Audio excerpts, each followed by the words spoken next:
Minneapolis City. Post goals!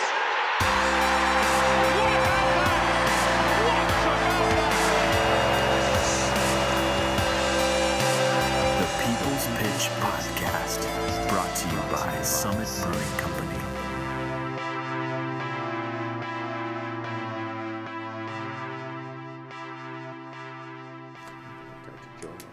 Hello, folks. What is good? Are you ready for some soccer talk? Well, you should be. This is the People's Pitch Podcast, the official podcast of your Minneapolis City Soccer Club. I am your host, John, and it would not be a party until someone took their pants off. As always, I'm joined by my co-host, Mr. Nathan Morales. Nate, what is good, my friend? Hey, man. Wait, where are your pants? They're on. With no news, John, from the U.S. Open Cup committee about whether or not we're going to be playing in the next round. We're a little light on city news today, but it sounds like we still have a shredder for the people tonight. Yes, we have a couple things to cover. First off, we'll talk some general soccer talk. We'll talk a little bit about the Loons and their preseason or lack thereof for the team today. We'll talk about the MLS CONCACAF Champions League changes and how that impacts the MLS and the Loons.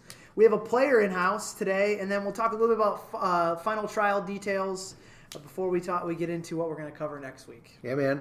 So let's start with our friends the Loons, because last week we talked a little bit about whether or not it was time to hit the panic button for United fans, because we had 16 players signing, and training camp started, I think, today. And we had 15. Actually, we had 15 signed and 16 as of today. Yeah, well, no, because I double-checked, and this is the thing, is like, as we were writing the outline, the signings started showing up on their website. You get a job, and you get a job. That's basically what it is. So we're not quite in like Hull City joining the Premier League this year kind of mode. I think they only had like 14 players when they got promoted, but we're not in real great shape. No, and also, once again, City has 20 players signed, roughly, here, give or take. Yeah. Not a full roster, but enough to at least start a preseason. But yes, we talked a little bit about panic buys last week. And are we need to hit the panic button? Yeah, man. 21 players currently on the website as of the recording of this. So they've been pumping them out fast and furious. Yeah, I don't even know some of these names. Well, here's the thing: is the club last week I said the club was super close to signing this Rasmus Schuler guy, Yep. And as I was typing that we're still apparently very close, I double checked. We were so close that he popped up on their. Maybe you on their sealed the website, deal. just mentally sealed the deal. So we got that Rasmus Schuler guy from Finland, good midfielder. Of course, the club announced the Coleman signing last week. But we had a Coleman first. Yeah, we had the first Coleman. And then they were like, well, those guys already have a Coleman. We might as well have a Coleman. Did they see the tweets we got? Maybe. There might have been some Twitter jealousy there, and they needed a Coleman of their own. But what they could have had two Colemans this whole time. They could have. You could have doubled down on the Coleman. Yeah. And along with him, that feel good story, we signed something named Ibsen, out of I'm going to assume Brazil. Yep. So and he's just some old guy that played with us last year. Both of them played as a right. A lot of these guys really were either here on loan and played for 2 or 3 games. Didn't really play. Were injured. Both of those guys will be returning with the team for the MLS season. And then today we announced a few signings besides this Rasmus Schuler signing. There's this Bernardo Onyor. He's a midfielder that we got from Sporting KC. We had him on loan last year. He was immediately injured and did not spend a lot of the season on the field, but I guess he looked so good as a 28-year-old midfielder that we had to bring him back. That's what you call foreshadowing for the next season.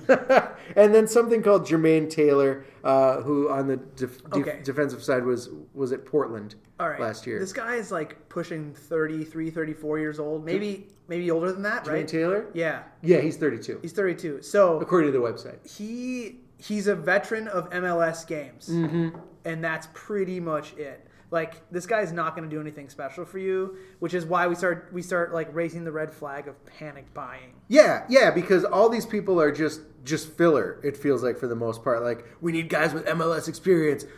Who would pick up the phone? Who's fucking putting tile down on bathroom floors right now? That we Have need. you seen Major League? Like, we're calling up like the catcher who's playing in the Mexican League. And I think once it works out, occasionally it works out. I think you get the Randall Cunninghams of the world who show up and decide, to take the Vikings to the NFC Championship thanks to him and Randy Moss. Otherwise, you don't see these guys playing big roles. The roster is up to 21 right now, and apparently it's growing by the second as they're really sweeping up what's left of any MLS caliber player out there. So how many players do we need to really fill out a roster? I mean, well, right now 21 will do. That'll do, right? Unless they don't have a reserve team, so they need at least 22 to play each other. Mm-hmm. So, and they also need more than one goalkeeper. So you're the one who has it pulled up. Are we currently looking at more than one goalkeeper? No, and this is the thing. So, whoops. So here's the deal: is they started with training camp today, and I think they've got the one goalkeeper in. They've got the one goalkeeper in camp. No, it's the guy from Wake Forest. Yeah, from Wake Forest. Yep. Farrell. Close. Real close. And the other, so they've got some guys that are reported to be contending for this spot. And our friend Sammy Najak is there, who is a middling goalkeeper, even by NASL standards. So that's really not good. And the problem is we need him. Like, there are actual people that are like hoping that the guy who scored on himself this past season is our we'll make our MLS backup spot. I don't want it to sound like I'm completely just shitting all over them, because it's a tough job to do, but it's like I told you so months ago, maybe even a year ago, where it's like you can sign anyone you want right now to your roster in the NASL, and they can just come along for the ride. Yep. Anyone. They could have signed Ronaldo if they wanted, and that doesn't affect the salary cap. What did they do? They waited. And like you talked about last week, is like, maybe we don't quite know how much money we have to spend on players. And then it was like, oh, shit. We have no money to spend on players. It's like, oh, shit, we need to sign players. Yeah. And this is how much it's going to cost. So, and like Adrian Heath and, Ian Fuller and those guys, like on the technical training staff and like the coaching staff, they have like a lot of work ahead of them. And I hope that they have a longer leash, because to me it looks like the organization kind of failed. Yeah, so like we kind of have to expect that if you haven't seen a goodbye message on Twitter, from Jamie Watson or whatever, right, or an official club announcement on the team page that they've been signed, that that the rest of the NASL team is kind of on hold to round out our roster, which is probably not great. What's the over-under of players that they're going to sign by the end of this recording? We're at 21 right now? Well, it's 25? I'm going to say they might sneak one in late. I'd say it's under 25. All right. By the time this airs, I would say they have not cracked 25. We're going to have 30 players by the time this hits. It's just going to be... Yeah. They're going to call you. Yeah. They need a backup goalkeeper, they'll call Dan. Right. So definitely the signings coming in fast and furious, but like we said, they're all role players at best.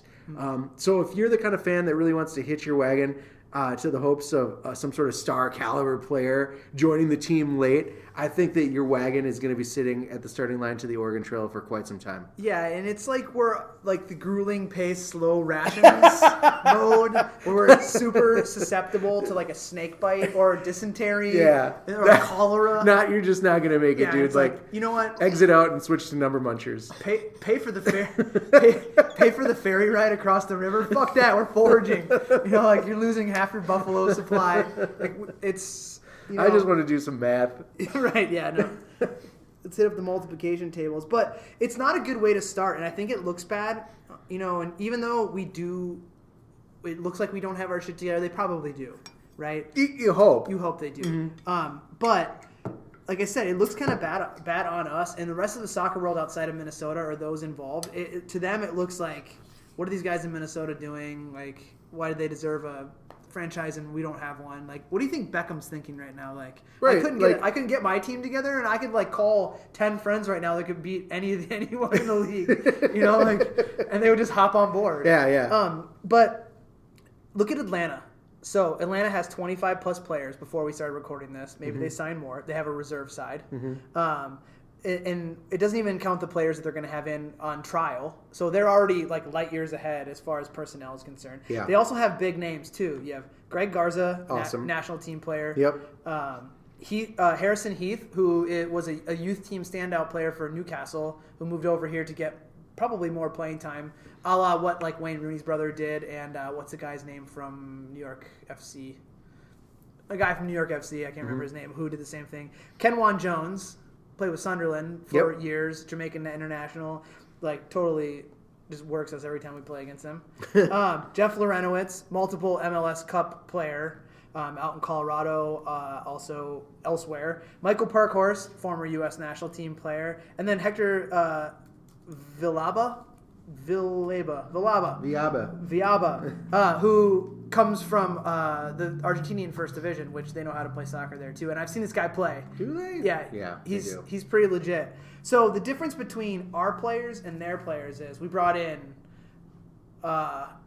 we brought in the first pick in the MLS draft. They had the second pick. So nothing. Kind of a wash. Yep. We brought in Christian Ramirez, who is unproven. So we brought in two fan favorites. Christian Ramirez and a former international in Ibarra. Who let's talk about international play. Like he played in like a couple games. He was in a bunch of camps, and he's a good player. A few minutes. Who else? We got the two guys from Costa Rica. Yep, and they're good players. And so is Rasmus Schuler. Mm-hmm. So those guys are good. But it says nothing on that screams to me core of an MLS roster. Like it seems like a bunch nothing to get. It's everyone that you're hoping is going to develop into you're hoping you're going to strike gold. Yeah. With two or three of these guys, and you've got a good core moving forward instead of starting with a good core of proven players. So here's where I'm going to say some things that are really unpopular, and this is where Honest John gets us in trouble, is that, I mean, it has to be said. The difference between... Honest John. The difference between us and them is Manny Lagos versus Carlos Bocanegra as technical direction. Mm-hmm. Okay? So, at some point, you look at Atlanta, former captain, U.S. captain, showing what he learned from experiences on large clubs all over the world. Guy played in, multiple countries. Also, when he was with Rangers, when they went bankrupt and they went into, bankruptcy, and he worked with the club to stay there. Queen's Park or the Scotland side? Rangers. Glasgow Rangers in Scotland. Yeah, okay. So when they went under, he was on the roster. A lot of guys left. Well, he stayed with it, and he worked with the administration in order to kind of help foresee the transition into what was going to be next. Probably learned a lot about putting a team together when you're at a club like Rangers with hundreds of years of history, and you just all of a sudden went bankrupt. And it's like, oh shit, now I have to put a team together. So he was part of the rebuilding process. Probably learned a lot there. Also learned a lot from being an MLS player himself. If you go MLS player versus MLS player, Manny has multiple years on Bocanegra. But while he was playing in the MLS, Bocanegra was finishing college and playing in Europe for 100-plus caps for multiple European teams. So a little bit differently there. I think here's where I'm going to be unpopular. It's about time we get away from being loyal to people who've kind of been good to us because they were the groundbreakers of soccer in Minnesota. Manny did great things as a player. His father did great things with building the game here from a club perspective and then from Minnesota Thunder perspective. So bringing professional soccer via strong amateur teams through Minnesota. But kind of what have you done for me lately? We had opportunities to sign local players. We had opportunities to do things last year and build for the future. Maybe it wasn't him, but he's the one who the sword falls on, or the one that falls on the sword. I think we're too loyal to him from being part of the first family of Minnesota soccer. Yeah. That maybe he isn't the right guy to take us into this league just because he's played in it before.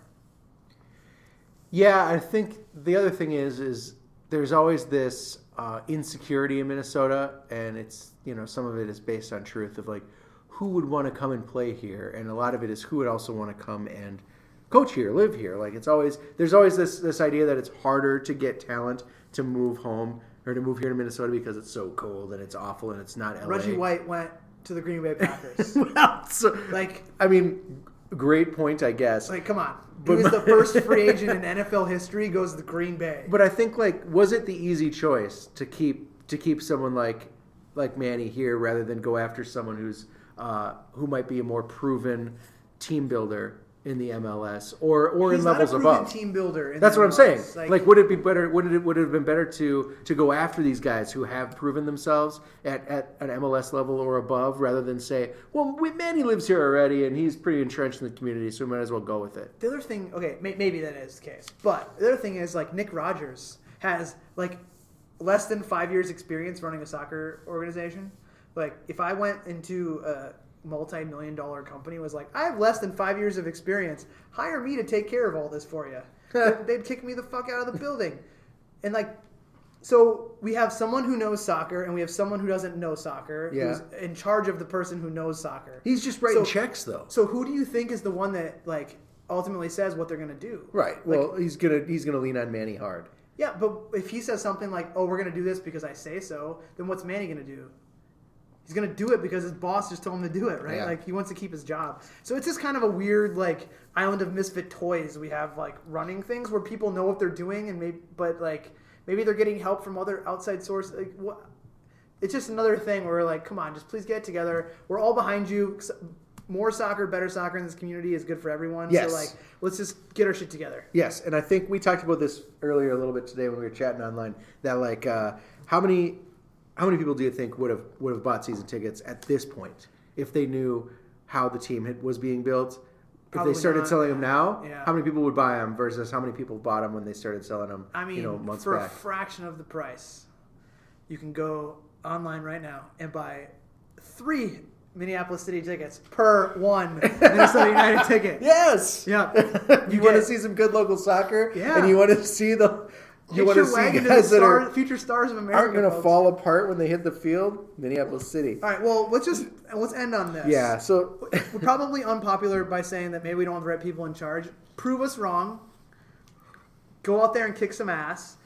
But we also have some other things in MLS to talk about. Well, yeah, I mean, the lack of news from our homespun MLS club isn't really the only news out there. The CONCACAF overhauled its tournament structure, which is something that has kind of hit the blogs and the websites as sort of good but sort of bad still for us, because the whole idea was that there was an issue with how MLS was participating anyway, and that we were kind of at a institutional disadvantage just by basis of the scheduling. So let's talk about this a little, right? So what has changed? So there's no more group stage in the CONCACAF tournament. It's knockout from the start, and it starts with a play-in tournament made of 16 clubs. And I had to look this up because you forget and you don't really think about how many clubs are really in North and Central America. There's a lot of and clubs. The Caribbean. Right. So they're just starting. It's almost like a play-in, like the play-in round of the NCAA tournament. Like the 4 games in Dayton. Right, exactly. This is that, but it's like the second place team from Costa Rica, the like top team in Guatemala, the top team in Panama and Nicaragua. So they all play against, and one team from Belize is guaranteed, which is strange. And then, so I'm sure there was not any money involved there. And then three teams from the Caribbean. So these 16 teams, 13 Central American teams and 3 Caribbean teams, they all get together and they play one quick knockout tournament. All right, this is fucking stupid. Like, well, hold on, because it makes sort of sense when you think about it moving forward. It's called the Champions League for a reason. They just take the champions. Yes. So take the champions. And their idea is, the whole point of this is to weed out the champions of the leagues like the MLS. It's to weed out champions of leagues like the Belize League or the Nicaraguan League or the Honduran League that like really have no. Yeah, but if you put Club America up against the champion of Trinidad and Tobago's league, it's like a fake game. The beauty of it. Why you have the group stage in Champions This League. is like our Open Cup. This is our Open Cup philosophy. This lines up to our Open Cup philosophy. You need to give everyone the chance to lose. Yeah. Yep. And Oakland County lost. Mm-hmm. And we won. Yep. So then when that bullshit first phase goes on and you have your 16 participating clubs, or you get your winners out of that. I'm sorry. This is the thing. It gets worse. Of all those 16 teams, one advances to the next round, the CONCACAF Champions League. So you've got 16 participating clubs. You're one winner of your one Phase 1 champion from 90% of the geographic region, right? You got one Canadian team, the winner of the Canadian League or Canadian Cup, which is all the, it's basically like our U.S. Open Cup, but Montreal and Toronto can participate, and then they play like Regina. Okay, see, like I said, this is fucking stupid. Then you've got a separate Caribbean team. That's the Caribbean Club Championship. Okay, well, we've obviously so many. This is You've got a Saprissa. You're gonna have your Saprissa, right? Your Costa Rican team. You've got 4 Mexican teams and 4 USA teams. Okay, there's so many games. So what does this mean for the MLS? Really, is the key, right? Right. So we talk about the what it means for MLS is that the time frame switches. So because we are not on a European calendar, and Mexico's not on a European calendar either, but everyone else is, and they're following that schedule. We're going to have unfit teams who are just entering the preseason, who qualified for the Champions League in CONCACAF the year prior, who are now like in preseason having to go play against like Club America or Yes, but this nerfs it. That's the thing. Is this while it doesn't fix the issue of the knockout rounds taking place during the MLS offseason or like right before the MLS preseason, right? What it does do is it gives us more chances to play garbage teams that we should destroy. But any MLS team should destroy. Why even do that? It's so dumb. Right. So, but anyways, we could talk about this, how weird this is for days. Yeah. I don't think we need to. But the one thing is with the calendarship, I think it's like kind of like the first thing that may force MLS into changing the calendar. Yeah. Everyone's been talking about that. But what's the other thing everyone talks about? Pro rel. So it's like this could be early indications of changes that come that like are cracking that 1,000-pound rock that is the MLS and all their weird rules and things they want to do. And it's shaping up them to be like, you know what? Well, we've already bent on this calendar thing. You know, let's talk to the USL and the NASL about pro rel maybe and see how it might work. Maybe we'll try it out. You know, but it's not going to be anything that's soon because the calendar thing seems to not be an issue moving like immediately. Right. Like right now but it's going to happen once these teams start getting further on, and then they're like, it's going to be a problem. Just trust me on that one. It's just going to be. Well, it is a problem. There's a huge gap right now between the qualifying of this tournament and the first round. Yeah. And for like U.S. and Canadian teams. Mm-hmm.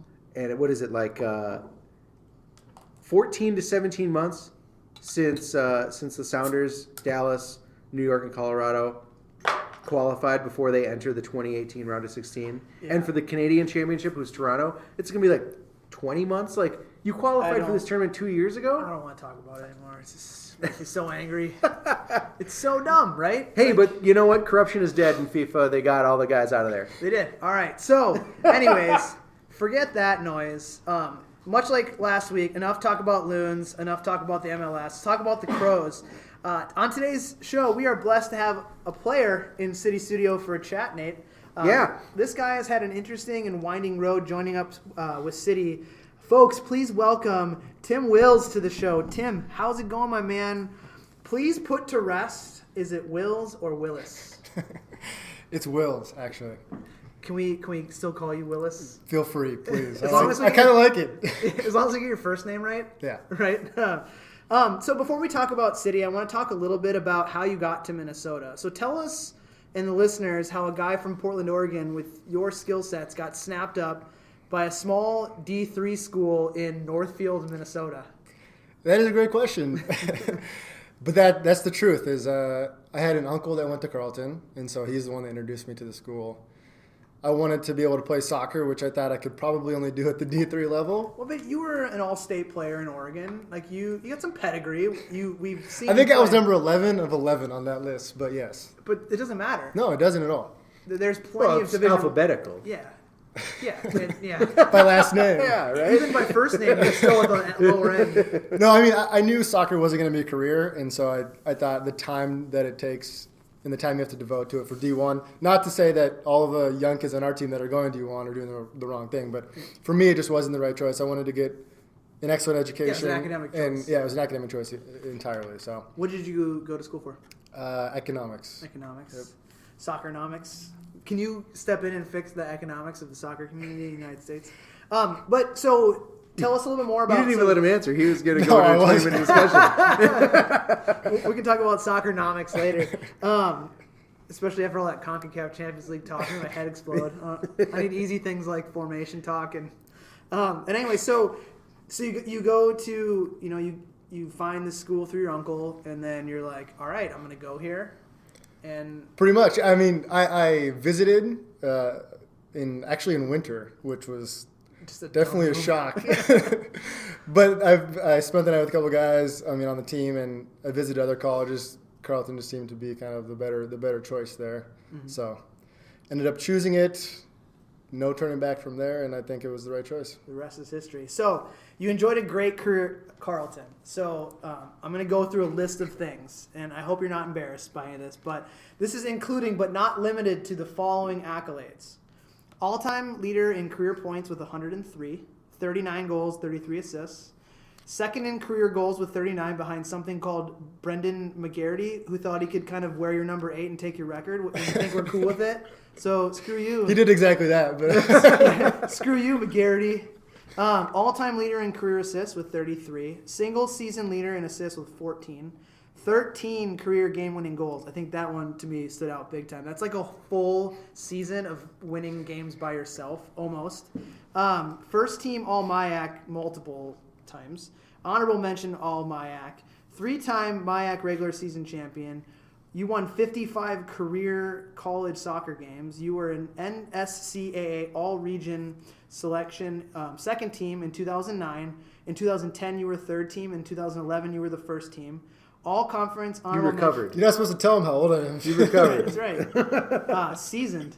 After this list, I'm not even finished yet. I think people understand that no matter how old you are, you had a good fucking career in college. First team all region in 2011, all conference honorable mention in 2009, and then first team in 2010 and 2011. It keeps going, folks. ESPN magazine, all academic district second team in 2009.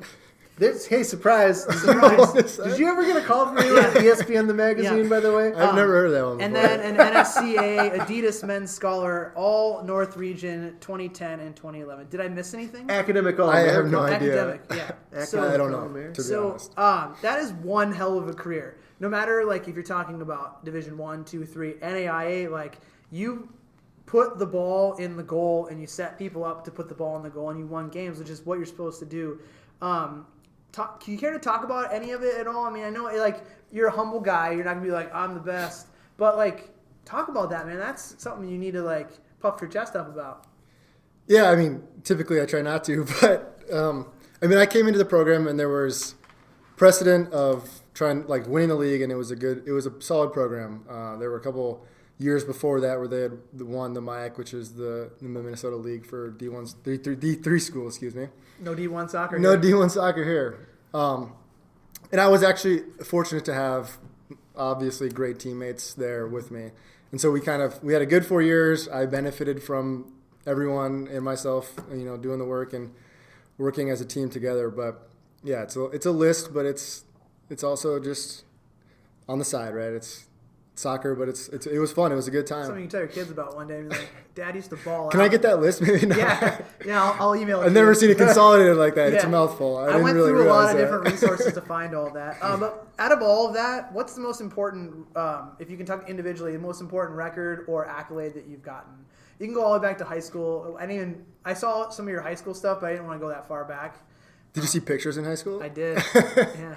I got a way about finding things on the internet. You look exactly the same. Yeah, just a little bit shorter. Without the hair? Yeah. But yeah, is there something Individually or as a team? I mean, any of it. Like, I think individually, there's something to be said about what might stick out. Like for me, what stuck out was like the 13 career game-winning goals. Like that's big. Yeah, that's clutch Tim. But like, it could be academic side for you. It could be winning the conference tournament. Like whatever. Yeah, I think I'll start with the team. I don't know. I think we made it to the Sweet 16 in freshman year, which is a good memory to have, right? So we got flown out to like New York to go play in Hoboken, New Jersey. So, Yes. Who did you play? Brandeis? No, we lost to Middlebury, which was the prior year's champions. Okay. And it was 1-0, but it was like 14-1 in shots. They crushed us. Yeah. But Was Big Game James in goal?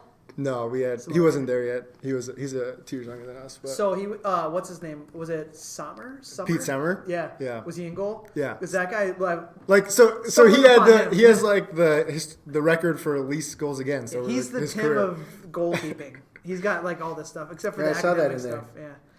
Yeah. So now that we know about your college career, tell us how you kind of got going up with City. Like how did you become part of this awesome juggernaut? You want the full story? Yeah, full Well, yeah, story, because you man. joined up a little late. Yeah. So I mean, I can start with. Start wherever you want to start. I played soccer in summers with internationals, which merged last year with Stegman City, right? The parent of the Minneapolis City. The bedrock. Sure, we'll call it that. They saved us. Yeah. They saved us from bankruptcy. So through that and through a couple connections, John being one, a couple other players like AO and I guess Evan Wright, who kind of were on both teams, right? Stegman's in Minneapolis City. But yeah, I don't think I ever officially made it onto the website for the roster. Not that it matters. We'll chalk it up to first-year difficulties. But you're on there right now. Oh, am I? Oh, Yeah. nice. Okay, The cool. Open Cup roster went on. I think my mom was the one that told me that. So Sorry, Mom. I keep looking for you on this website, and I don't. Are you sure you're on this team? she's an Oregon season ticket holder. So there you go. Awesome. Oh, She's yes. like my parents. They're like a Wisconsin season Yeah. ticket holder. Yeah, that's awesome. But yeah, I got involved through kind of the Stegman's operations that kind of pushed through, and Keith was actually a big piece of that. Keith, the coach for last year, he brought over the four of us and told us we'll play with both teams, kind of be the veterans or some of the veterans on the Minneapolis City team. But that's kind of the story how I got involved. But it's been fun. I mean, it's nice to play with some young guys, all around talented team, and it's a different atmosphere than what's in the summer leagues and since I've had since college. So something I'm trying to figure out about segments that I don't want to ask John because he's biased, because he's like the Godfather, him and Dan. But like, how much of playing with segments is playing soccer, and how much of playing with segments is like hanging out with dudes and drinking beer? There's definitely good social events for Stegman's. I won't lie about that. We play. We got one coming up. Yeah, we do, right? It's February? February 4th. Yeah.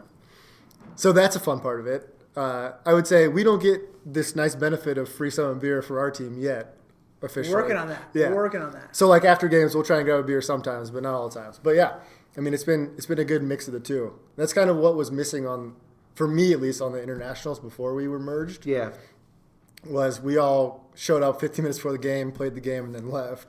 It's like, all right, well, see you later. See you next week. A couple of us with torn hamstrings, and then it's you get to this organization that has 4 or 5, 6 teams in all different levels, and you get together with everyone who wants to be, a couple times a quarter, and then in addition to that, you have just friends that you develop over the time being. So. Is that the answer you were looking for? That's That was cool. Yeah, unbiased? I just was hoping it wasn't just like. For the record, I would have given. What the did same they tell answer. you? Yeah, what did they I would tell have you? given the same answer. Okay. Yeah, we would have been like, dude, we're all soccer super professional. Also, Beer is delicious. some of you. Yeah, some of beer, for sure. Which we're enjoying a couple of them right now. So as we know, you were on the U.S. Open Cup roster, and I promise that Nate's going to get some questions in here. You were I involved. just asked one. I know, but more. I mean, I've been talking for a while here. You were involved. That was mostly because I was going through Tim's accolades. That list was so long. You were involved in setting up the game-winning goal. So, and that was like a lot of minutes of soccer. Yeah, talk Probably about the clutch Tim Wills. I was involved. I flicked a header on from Elder, but I also missed 2 sitters inside the 6 before that, right? So But that's okay. It is okay. And I criticized you for it. there was You know what? there was some criticism. I took it in stride. But here's the thing, like that's patented Tim, is that you missed some opportunities. Coach, lay it on. Not gonna lie. But like, did you hang your head? Did you stop working? No, you kept working, and like I would have been just dead on my feet at like what was it, like 119, 19 minutes of soccer, and 120. you When did the goal come? 90, something like that. you worked your way back from like 15 yards ahead of where the ball was going to land that came through from the kick from Elder, and you worked back with speed to get there and flick on. Like that's like the intangible things that I think is really what people maybe not see out of your game. Like they see like you missed those 2 goals, but like I've played with you before, and you're like a walking hat trick out of the parking lot. Like on any given moment, you can score 3 goals, like 100%. But like sometimes forwards don't finish. It's just you can't expect a forward to finish all the time. But you did the little thing that made up for that. You know, it doesn't matter that we win the game 3-1. That would have been awesome. But we won the game 2-1 in overtime. We didn't lose the game. I don't care about that. Mm-hmm. Also, we gave people some free soccer. So, anyways, tell us a little bit about that. You know, we talked a little bit about how it kind of went down. And tell us about that experience of playing in that game and being part of like the first ever city team to win an Open Cup game, but also maybe that like going through that daunting game of like double overtime. And we brought you off after. I mean, you were out of gas. I was out of gas. Yeah, I definitely was out of gas. But if you were to ask me if I ever thought I'd play in a U.S. Open Cup like freshman year of college, the immediate answer is no. Right? There's just no way. There's no way I'm good enough. You know, this opportunity comes along. I'm not going to say no. I'm going to try as hard as I can to make the team and be in the squad. And I fortunately was, but it was fun getting ready. It was what, late fall. It was freezing. It was 3 months we started. It was 2 or 3 times a week. It was honestly the most soccer I've played since college, right? It's like, because in addition to that, we were playing games for segments. So it was an awesome team. Like, I feel that being part of that team was something that not many people can say, right? Right. Only 20 or 30 of us. Right. Being the first city team to be in the U.S. Open Cup. One of the few, if not the only, U.S. Open Cup games I'll probably play in, besides whenever we get the information coming. What happens, yeah. But yeah, it was an awesome opportunity. I'm grateful for the organization to be able to be a part of it. Tell us about the goal. The assist? Yeah. The assist. Clutch. Yeah, I mean, Soup's clutch. Yeah. I think you mentioned the right thing is that I'm not the most athletic person in the world on the team. I just try to find myself in the right places, and I do that by finding space and creating space and knowing where the ball is going to land or timing the jump right was exactly that. Yeah, I missed a couple sitters early on, but I was in the space to get to the end of the cross, right? Yeah. To miss those shots. But getting into the position to jump above the defender and flick on to Whitney just because I know he's the fastest guy in the field. He's so fast. You did exactly what you needed to do. Yeah, I did all I needed to do. Just enough. But yeah, that was pretty much it. It was it was one of the more simple assists, kind of just flick it onto the fastest guy. Right. I mean, and like you said, you don't have to always be the quickest, fastest, biggest, strongest guy, or even the most skilled person. But reading the game is something that in the United States, a lot of players they kind of lack. And you can be very successful if you read the game better than everyone because you can do subtle things like be on the defender's hip. Like I'm sure you've seen a bunch of times there might be a center back or an outside defender you're playing against who's like super quick, but you end up just burning the guy with body language and being the right place at the right time versus, you know, trying to just constantly work your ass off and scrap for things, you know. And it's a different way to play the game, and I think you clearly show that that's your game, and everyone always says, like, love playing with Timmy. Well, that's something your coach talked about even when you were at Carleton is, you know, super high soccer IQ, you know, ability to find yourself in space around the field, like being where you need to be. It's good to see that you haven't lost it all these years later. Yeah. Well, that's the great thing is I'm hoping to play for another 20 years because it doesn't require any sort of athleticism. Just put the ball in the goal. You can be like the Peter Crouch, just like I'm 90. It's like the Ruud Van Nistelrooy approach. Yeah, exactly. Being in the 6-yard box. But yeah, it is the little things for me. It's, you know, putting yourself in the space between two defenders so they don't know who's marking you, and it's you know, getting out of their line of sight so that they can't see you coming from behind them for the cross that's coming to the near post. It's little things like that are kind of just spur of the moment decisions that you make that make the defenders not be marking you, and then you have a 2 yards of space, and eventually you start to score again. That's sneaky soccer, man. Listen up, kids. It's not all step overs and Rabonas. I don't know the last time I did a step over. Yeah, I don't know the last time I did a step over. I mean, I think you're spot on. I think you're spot on. So fast forward a few months, Tim. What are your expectations for yourself this season, and what are your expectations for the team over the summer? It's going to be your first season, or your first full season with Minneapolis City. You know, from start to finish, what are you looking for? Yeah, I'll start with the team. I don't see any reason why the team shouldn't win the league. And to be honest, I don't really know the quality of the competition. I don't follow it that well, but with the talent that we have on the team, it shouldn't really be a challenge in my opinion. seeing the guys like from the Minnesota United, like Colin and Brian, just his 2 goals in the tryouts or the training sessions were just incredible. I'm like, the first one I thought, well, was that lucky? And then a week later, he chips our goal from 45 yards out. And it's like, okay, this guy is legit. Yeah, like he's a pro soccer player. Yeah, it's just, wow. It's another level. And then personally, I mean, just to try and get better, right? That doesn't necessarily mean starting, doesn't necessarily mean playing that much, but having fun and getting better, even in practices with all these guys, is what I look forward to most. So this year you're a full-time member of City as opposed to like last year we mentioned you came out kind of late in the season. Who from last year are you most excited to play with again? Like who's someone that you wish you would have played with all season? And then what new player are you most interested to hit the field with? Okay. I would say Dan O'Brien, the new player I would most interested to play with. He's I think from what I can tell, we kind of have the same mentality of quick passes, combinations up the middle to try and break down the defense. And I just see us, I don't know, connecting really well. That's kind of the way I play in addition to finding the spaces. Short passes, get it off my foot as fast as I can, pass it to someone else for their responsibility, and then make a run. So I'm hoping he can find some of those runs. And then from last year, I think it'll be interesting. Well, I don't know, have we signed Max yet? Max is still in the negotiation Okay, never process. mind then. Yeah. Hey, but Max would be great. Yeah, if you're listening, Tim. If he remembers who I am. No, okay. Hi, I'm Tim. Nice to meet you. I don't know. I don't know if I'll think about this more, but I don't know if I can call it one. I think just seeing how the people that went back to college and seeing them come back and how they developed and how they've changed, maybe their style will be more interesting to me than any individual player. We talked about last week, so we had Hoof on 2 weeks ago, right? 2 weeks ago?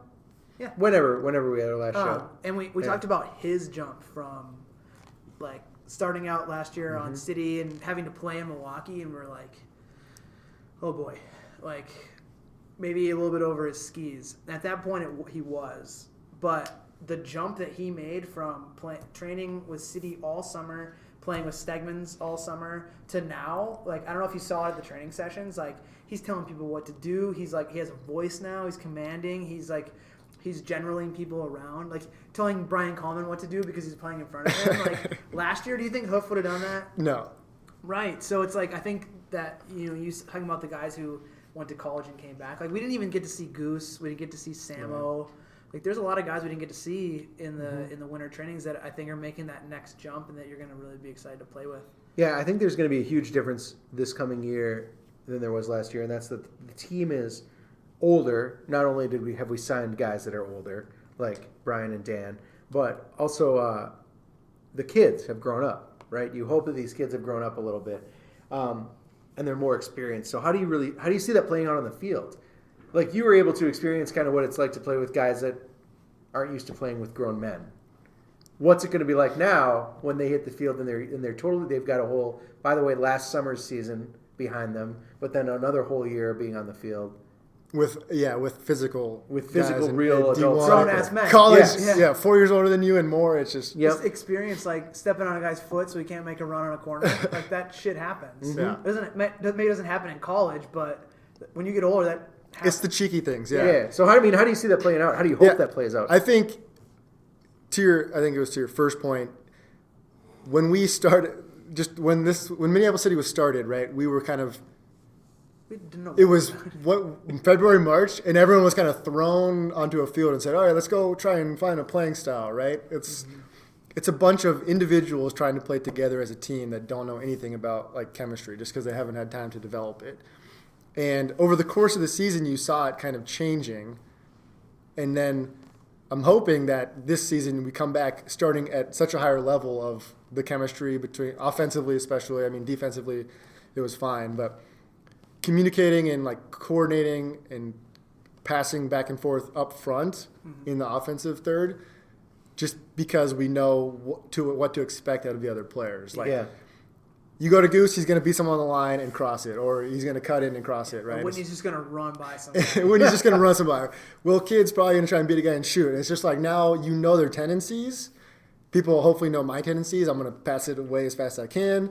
And it's like that's just the little things that when you're thrown all together day one and said to figure out how we're going to play or how we're going to score goals, it's hard to do. And then you come back a year later, and it's the same players still having another 12 months of experience, like you mentioned.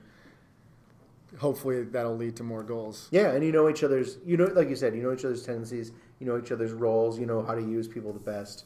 I think we saw it with the Open Cup team. Like when we first started with the Open Cup team, it was like we all kind of know each other even better now.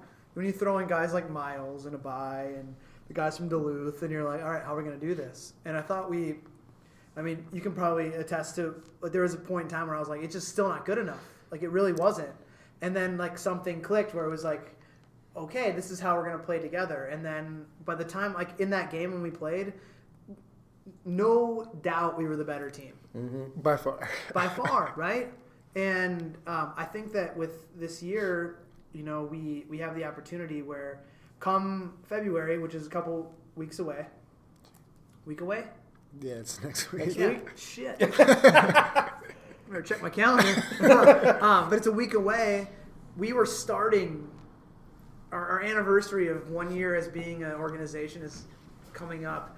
We are already signed over half of our roster. We have one more trial that we're looking for a couple other pieces. But if we don't find them, we're fine. And we have 18 to 20 guys that are signed that are in-town guys that we can start practice. Currently. We can start practice now in March, and we can start building chemistry now. Mm-hmm. I mean, even at those training sessions, we had, how many guys did we have? Like, we had 30? We had 35 maybe? 32 each session. Not all of them on the team, but, I mean, it's plenty. Everyone came in. The guys that were back from college came in. It was enough to field two teams. And it kind of like people picked up like where they left off a little bit. It was a little bit. It was more about just like go play together, and it was less about let's build what we're going to build here. Right. Just reacquaint yourself with each other, get to know each other. Yeah. Give that one guy shit about that one thing. So I do have before we end here. I actually have one real quick thing. I have one more too. Okay. We have plenty of time because Tim, you found a lucky day to come on because there's besides us shitting on Minnesota United for 18 to 20 minutes, it's all. I can't wait until Minnesota United come November is playing for the Western Conference. Impossible. What did I say? Prove me playing wrong. the Timbers. Right? Playing the Timbers. We're going to be like, we motivated you, motherfucker. Yeah. So Tim, John, you're welcome, Nick Rogers. So you might know John and I tend to play a lot of FIFA. Do you play the FIFA? I do. We've been trying. I do play FIFA. Are you a PS4 guy or are you an Xbox guy? An Xbox One. Xbox One guy. So we've been trying to coordinate a little match. Tim fell asleep. See, I have a family. I have to wait till they go to bed, and then I'm the same way. It was like midnight. What are you talking about? You're a younger guy. You should be up. He's got to go to work, man. So if I put you in FIFA, what would be the formation that I would choose to utilize you the best? That's a good question. Personally, I would have you choose a 4-4-2 probably. Mm-hmm. That's what we played in college, and that way there's two forwards, and I can be the one that kind of checks back, and where another one runs through. Yep. And that's the best way to utilize kind of two midfielders and two forwards, just to combine quickly with. It matches up with my skill set. So if I'm building that ultimate team, who's the other forward? From Minneapolis City? Sure. Yes, and then world, and then anyone. This isn't part of the speed round, so just take your time with these. Mm-hmm. Oh, okay. Yeah. Well, I would think it has to be someone who can finish well and who can get behind the defense for the through ball, right? Because it's quick pass in, quick pass back, and then the third ball through. So maybe Whitney if he plays forward. I mean, I know he would like to play forward. I think so. Mm-hmm. And we have some chemistry from the U.S. Open Cup. If you were to choose anyone, the world, you could pick like the 99 ranked player, but who do you watch that you're like, I'd love to play with that guy? I mean, you can say me too, because we combine pretty well. Go for it. I'd love to see you with the Parks lead. Yeah, you, John. Yeah, sweet. Seriously?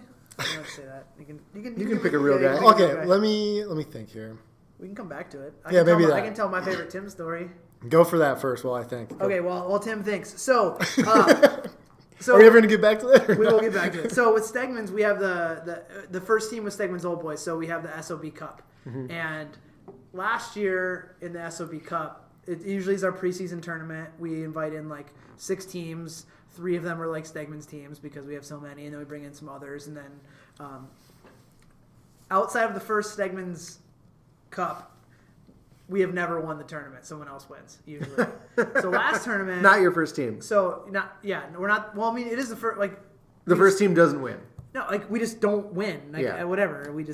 It's a tournament. Sometimes you lose. So last year, the information goes out about the tournament, and Tim is still on the roster on TeamSnap, which is what we use for our communication. And it's like SOB Cup coming up, like, and so Tim's getting all this information because he was on the Fall League roster, and we turn up for the first game, and like Tim comes walking out of the parking lot, and, like scores 2 goals. We're like, sweet, won our first game.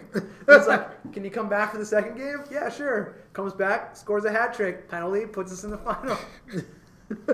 Wait. Yeah. So you'd never expected Tim to show up. Didn't even know Didn't know he was on the team. Didn't even know he was on the list. Just because he was on, you inherited him on the Internationals team snap? No, like, so internationals aren't. It's more like for the guys that are stepped down from internationals. Okay. But Tim was playing fall with us. We were trying to integrate more internationals guys into the club. Gotcha. Get to know Tim and AO by playing with them. In the Completely fall. accidental, Yeah, apparently. completely Yeah. accidental. But like totally welcome because we're like, all right, sweet, Tim's here, and Tim goes on and scores like 6 goals. We win the we win the SOB Cup.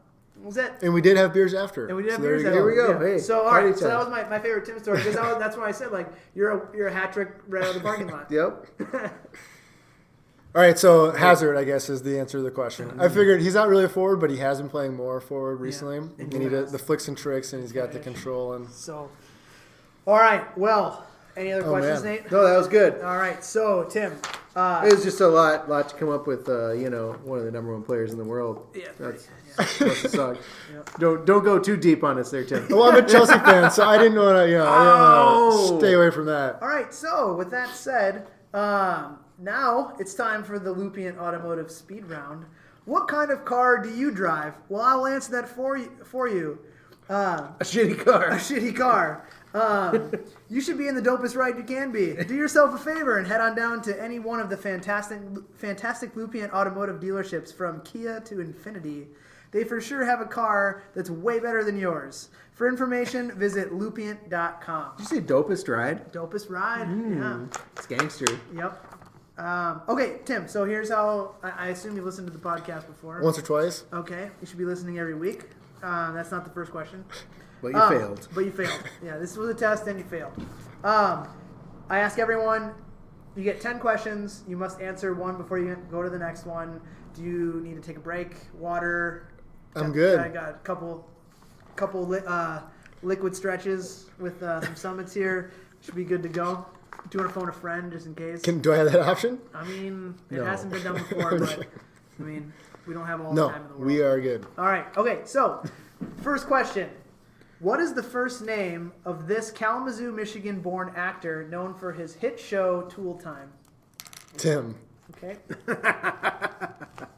I like how you wrote it down. What is Gary? Yeah. John's like, I'll check What that is out. Gary Coleman's character's famous catchphrase? What you talking about, Willis? I told you he'd know All it. right. So, like we did with Like I've never been said to them to me before. I know. Like we did with Kevin Huff. The old question was Tim. going to be like, finish this phrase. What you talking about? Sorry. Just want to make sure we didn't have a stall. Yeah. So much like Kevin Hooves, this is Tim Willis. Okay, number 3. What's your the biggest soccer match you remember watching ever? Like what? Like as a child, what's the first big one that you remember watching? I remember, okay. So I was at the Women's World Cup 1999 final. Oh, on California. Sweet. That's a big one. China, U.S., PKs. Yeah, just got to see as an adolescent, see Bernie Chastain. Took off his shirt? Black chest. Yeah, just like those are sports boobs. She's stronger than I will ever be. Bathroom, Dad. Yeah. Gotta go. If you could give yourself a nickname, what would it be? No pressure because this may stick. I'm just gonna. I can tell you. Oh my god. One of my nicknames in club soccer growing up was One Speed. One There you speed. go. You can imagine why.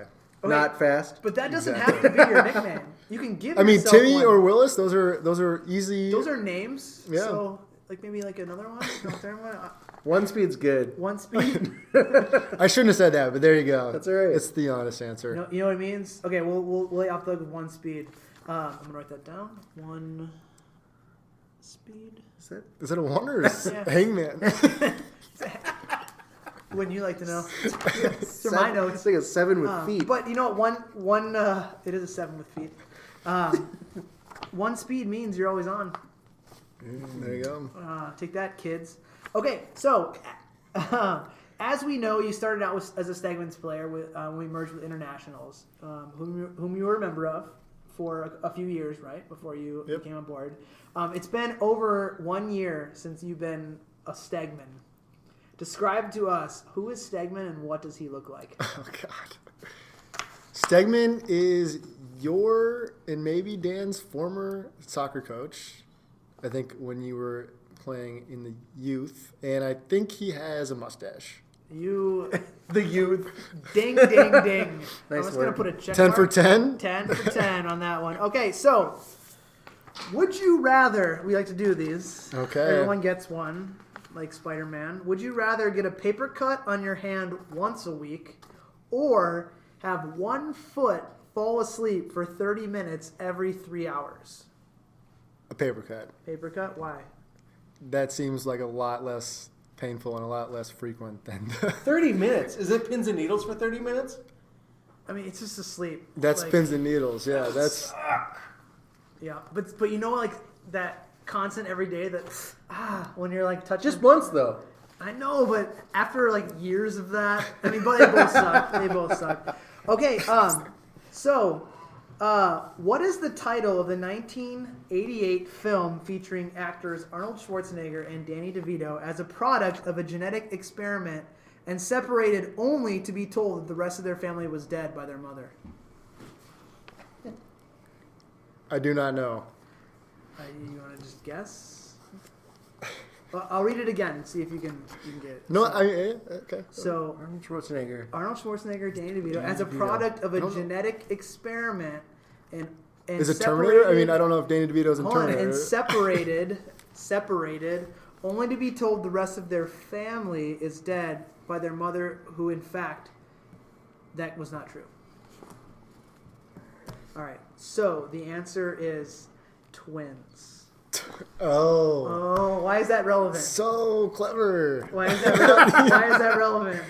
Because I have a twin sister. Yep, there you go. So not number 8, not counting your sister. Who's your favorite all-time Minnesota Twin? See what we did there? I do see what you did there. Yeah. But I don't. Let me see. Are you talking about a baseball player or a twin? Or Does just it matter? any I mean, other, if any you other know other twin, I don't know. twins that live in Minnesota or I mean, your from here. sister could be your favorite Minnesota No, I twin. said other than. Well, I mean, maybe she is. Who knows? She went to the same college as me, so I'll count her as Yeah. my favorite twin.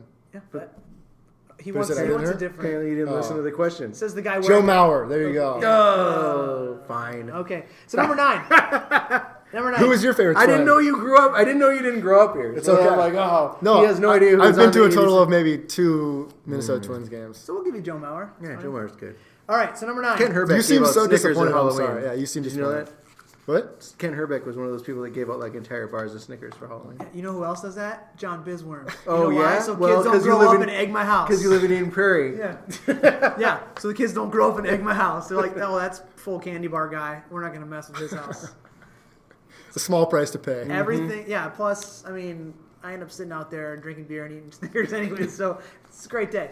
All right. Number 9. So no judging, but please choose wisely. Duck or crow? Man, I have to say crow. Grumpy cat or beaver? Grubby cat for sure. Knight or citizen? Knight. And then finally, Summit or Deschutes? Summit. Are you just saying that, or No. you like that? Okay. Summit's good. So, what was the comparison between all those? Oregon versus Minnesota. Yep. See, we're just catching up. All right, so number 10, and the last one. The biggest goal you were ever part of. It could have been a setup or a finish. It doesn't have to be anything related to Minneapolis City, unless it is. But what's the big one? What's the one that you're like, you can write your autobiography on sometime? The biggest goal, I mean, it's probably the U.S. Open Cup goal, even though I didn't do much to shoot us into the second round, whatever round we might or might not be in. Yeah. You did what you had to do. That's awesome, and it will forever be burned on the internet. There you go. All right. With no audio, right? No audio because those dicks. It's all my fault. Yeah, it is actually all your fault. What did you do? Because I set up such a kick-ass playlist that I was bumping throughout the stadium. And so we they got heard that in the copyright. background, and they're like, Yeah, sorry. never again. Come A$AP on. Rock, Hey Kirby? No. Song is a total banger, though. All right, so Tim, thank you so much for coming in. Outside of the early Loons and MLS talk, this is pretty much like us drinking some beers, talking soccer with you, both past, present, and future. And we appreciate you coming in. Good luck with the Crows this season. Hope you enjoyed yourself.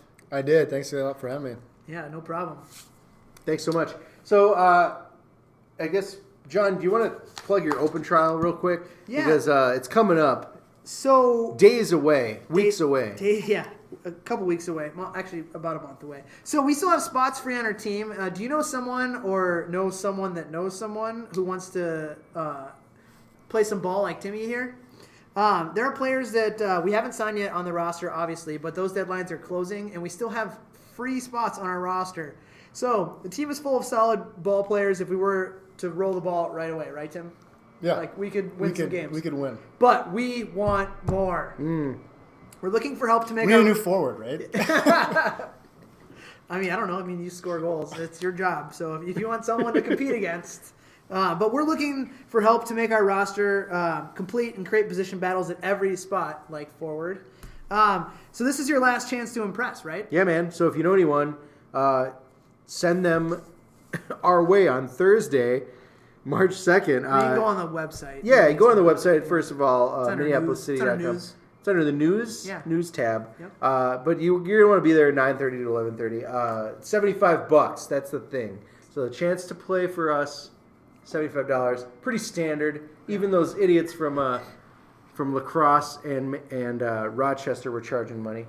The location, hey, it's the West St. Paul Sports Dome. It's over by Carboni's, which is delicious. Yep. And it's on Livingston Avenue in West St. Paul, 55118. Put it in your Googler. So, hey guys, happy to be here with you drinking some Summit. Have you guys all tried the new Summit Double IPA? I have. Yeah, I haven't. Yep. I'm sipping on this winter ale right now, and it's delightful. Despite what's going on outside with the rain, I'm always up to belly up with a winter ale.